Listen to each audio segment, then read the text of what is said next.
Mana ro'za namozini birinchi ro'zaga inshaalloh Shirintagob tumanini bosh yosh yashovchilari mana ro'za namozini birinchi ro'zani inshaalloh yaxshi shaklda bir sulh, oromish, osoyishta boshlab mana hamma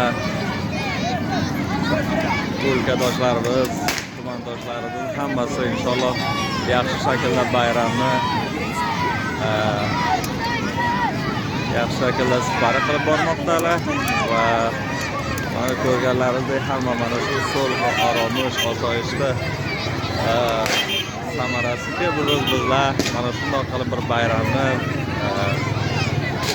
sipari qilmoqdamiz va inshaalloh taolo mana shunday bir qutlug' ayyomlarni, yaxshi ro'zlarni Xudovan Jalol hamisha millatimizni boshidan ayirmasin va millatimiz hamisha birlikda, birdamlikda yashab yurgan bo'lsin.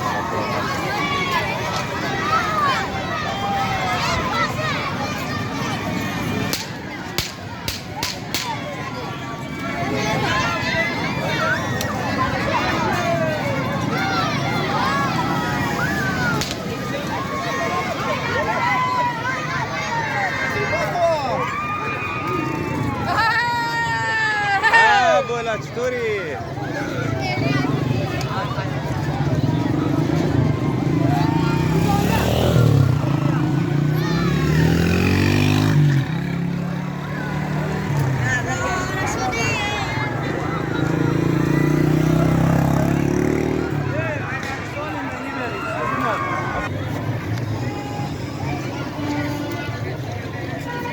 Mana aytganimizdek mana Eidni ham inshaalloh yosh bachalar, javon bachalar mana shundoq yaxshi shaklda sipari qilib bormoqda. Shirintagob bozori mana nomi xudo yashnagan vaqti, yashnagan payti hammasi navjavonlar, javonlar va Eidni xususan mayda yosh yigitlar hammasi Eidni sipari qilib bormoqda va mana shu fursatlardan istifoda qilib do'stlardan ham mana shunday bir film olishga bizlarga fursat muhayyo bo'ldi va azizlarimiz hammasi film olib mana shunday yaxshi shaklda Eidni sipari qilib bormoqdalar. Ana shunday hamisha doim sog'lomlik, mana shunday bir Eidni yaxshi sipari qilishda, amniyatda albatta sipari qilishda inshaalloh bizlarga Xudovan nasib etgan bo'lsin. Mana shunday Eidlarni sizlardan film olib boryapti. YouTube'ga chiqasizlar.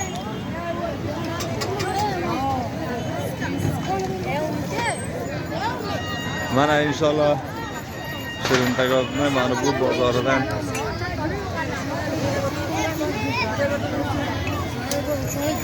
sodacha bir film olib mana javonlar har qaysi o'z do'stlari bilan, og'aynilari bilan yaxshi shaklda Eidni sipari qilib boryapti va umid qilaman mana shunday sihat, salomatlik, oromlik Xudovan Jalol bizlarni zulm ko'rgan, jabr ko'rgan mujohidparvar musulmon yashovchilarimizga hamisha mana shunday oromlikni, qarorlikni nasib etsin va duoyimiz ham shu.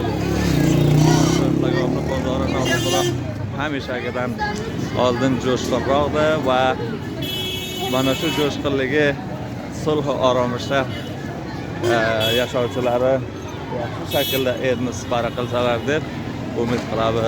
Sog' salomat bo'linglar. Xudovan Jalol mana shunday bir samimiyatni millatimiz o'rtasiga mana shunday ijod qilsin. Sog' va bardam yashang.